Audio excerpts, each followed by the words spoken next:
Did you hear about the story of Arachne? In the ancient land of Greece lived a young maiden named Arachne. Arachne was special. She was gifted.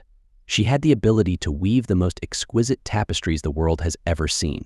Her fingers danced across the loom with unmatched skill, crafting intricate designs that seemed to come alive with each thread. Arachne's fame spread far and wide, and soon she became known as the greatest weaver in all the land. Her art is exquisite. Such a talent must be a gift of the divine patron of crafts and weaving, Athena herself. But with fame came pride, and Arachne, offended at being relegated to a student of Athena, began to boast that her talents surpassed even those of the goddess. My fellow mortals, no goddess, not even mighty Athena, can match the skill and artistry that flow from my fingertips. Let my tapestries stand as testaments to the prowess of mortal hands, for I am Arachne, the weaver supreme. Word of Arachne's arrogance reached the ears of Athena, who was both angered and intrigued by the mortal's audacity. Determined to teach Arachne a lesson, Athena disguised herself as an old woman and visited the young weaver. Young weaver, your skill is a gift, but do not let pride cloud your judgment.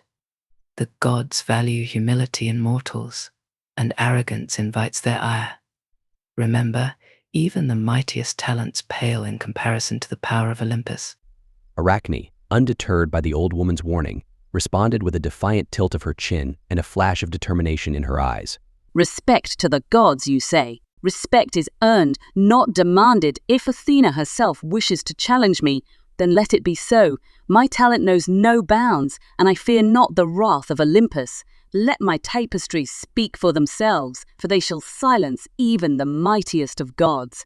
The peaceful eyes of the old woman changed to ones of disappointment.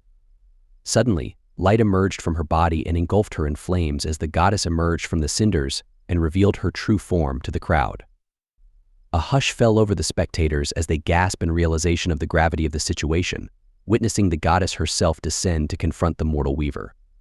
All people kneeled in worship of Athena, but not all, not Arachne. Though scared, she stood her ground and stayed true to her challenge. The day of the contest arrived, and both Arachne and Athena set to work on their looms. With every pass of the shuttle and every twist of the thread, the tapestries took shape, each more magnificent than the last.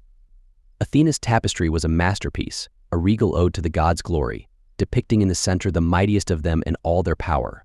Satisfied, Athena came to consult the results of Arachne. Her work was as perfect, no, even more magnificent. But where Athena glorified the gods, Arachne chose to depict some of their most sinister moments, tricking and abusing mortals, many among them being the rapes committed by Zeus. Although Athena was enraged at the portrayal of the gods, even she had to admit that Arachne's work was brilliant and flawless. That was not enough to quell her fury, however. Athena's voice grew cold, her eyes flashing with divine wrath as she uttered a curse upon Arachne. Arachne, in your arrogance, you have defied the gods and shown no remorse. As punishment for your hubris, I condemn you to weave for eternity, but not as you once did. No longer shall you craft tapestries of beauty, but instead you shall spin threads of silk without end. May your fate serve as a reminder to mortals of the consequences of challenging the divine. In her fury, she cursed Arachne, transforming her into a spider and condemning her to weave forever. And so, Arachne and her descendants became the first spiders, forever spinning their intricate webs as a reminder of the consequences of pride and arrogance. What do you think? Did Arachne deserve such a fate for disrespecting the divine?